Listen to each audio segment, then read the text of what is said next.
Tervetuloa tälle videolle. Mä oon Katriina ja kerron tällä videolla avoimen ilmaisun säännöt. Avoimessa ilmaisussa ilmaistaan omia sisäisiä tiloja 3 eri tasolla. Näitä on kehontilat, tunteet ja ajatukset. Jokainen taso aloitetaan omalla lauseen alullaan. Kehontiloista puhuttaessa lauseen alku on aistin. Aistin jotakin jossakin. Esimerkiksi aistin kipua polvessa, aistin särkyä päässä, aistin painetta vatsassa. Tunteista puhuttaessa aloitetaan se lause sanalla tunnen ja sitten tulee se tunne. Esimerkiksi tunnen iloa, tunnen surua. Ajatukset ilmaistaan lauseen alulla. Pääni ajattelee, että. Esimerkiksi pääni ajattelee, että mä teen videota. Pääni ajattelee, että tämän pitäisi onnistua hyvin.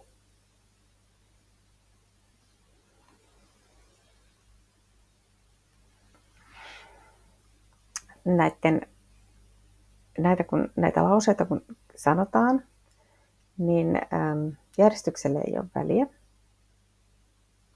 Eli periaatteessa voi sanoa ensin aistimuksen, sitten ajatuksen, sitten aistimuksen, sitten tunteen, sitten toisen tunteen ja 3. tunteen ja sitten taas ajatuksen. Alussa suositellaan, että kannattaa käydä näitä järjestyksessä, että pääsee tähän vähän mukaan.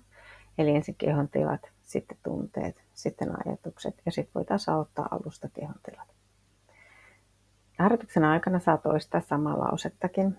Esimerkiksi jos on kuin kuohuissaan, niin voi koko harjoituksen ajan sanoa, että tunnen vihaa, tunnen vihaa, tunnen vihaa.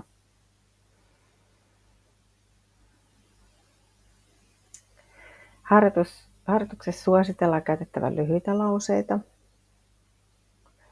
ja hidas puhe on eduksi.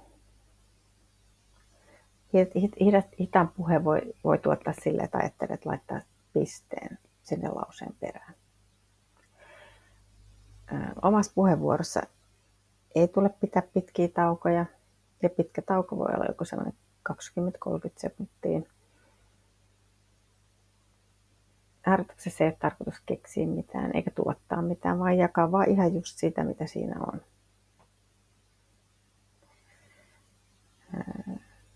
Sitä omaa puheenvuoroa ei tarvitse siinä harjoituksessa käyttää tai se voi lopettaa kesken. Omia rajoja tulee vaalia, eikä tarvitse kertoa mitään, mitä ei halua. Esimerkiksi tästä voi sanoa vaikka, että pääni ajattelee, että mulla on ajatus, jota en halua sanoa.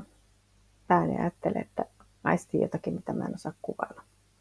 Jos haluaa lopettaa sen harjoituksen kesken, niin suositellaan lopettamassa silleen, että pääni ajattelee, että haluan lopettaa tämän harjoituksen ja katsoa sitten, että nouseeko jotain vielä esille, jota voisi jakaa. Mutta jos ei, niin sitten vaan lopettaa. Tai antaa ehkä jonkun merkin, että nyt lopetin. Harjoitus tulee tehdä rauhallisessa paikassa, jossa ei ole häiriöitä. Harjoituksen aikana ei syödä eikä juoda. Ja pyritään välttämään sitä, että joutuisi keskeyttämään kesken kaiken. On hyvä istua tukevasti paikallaan ja jalkapohjat vasten maata. Jos muut asennot ei ole suositeltavia. Että makaaminen mielellään vaan terveydellisistä syistä. Silmät tulee pitää harjoituksen aikana auki. Puhujan tulisi olla mahdollisimman liikkumatta. Jos on kova tarve vaikka heiluttaa käsiä tai tehdä jotain muuta, niin se voi ilmaista mieluummin puhumalla. Esimerkiksi pääni ajattelee, että haluaisin liikkua.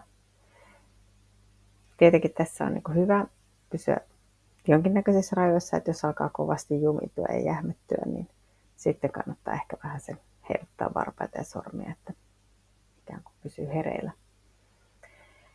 Kuuntelijat kuuntelee myötätuntoisesti ja reagoimatta. On hyvä ylläpitää katsekontakti puhujaan Mutta jos se on liian raskasta, niin voi katsoa jonnekin puhujaa päin, vaikka jonnekin hartiaan tai otsaan. Harjoituksessa niin kuin vältetään viittauksia tulevaan, menneeseen ja ulkopuolisiin henkilöihin. Ja läsnäolijoista ei sanota mitään. Jos ajatukset meinaa harhautua kovasti jonnekin vaikka eiliseen, niin se voi sanoa tälle, että pääni ajattelee, että eilen tapasin kaverin. Ja sen jälkeen ehkä ruveta miettimään, että nyt kehossa tuntuu, niin palautuu takaisin tähän läsnäoloon. Tässä säännöt ytimekkäästi. Tervetuloa mukaan.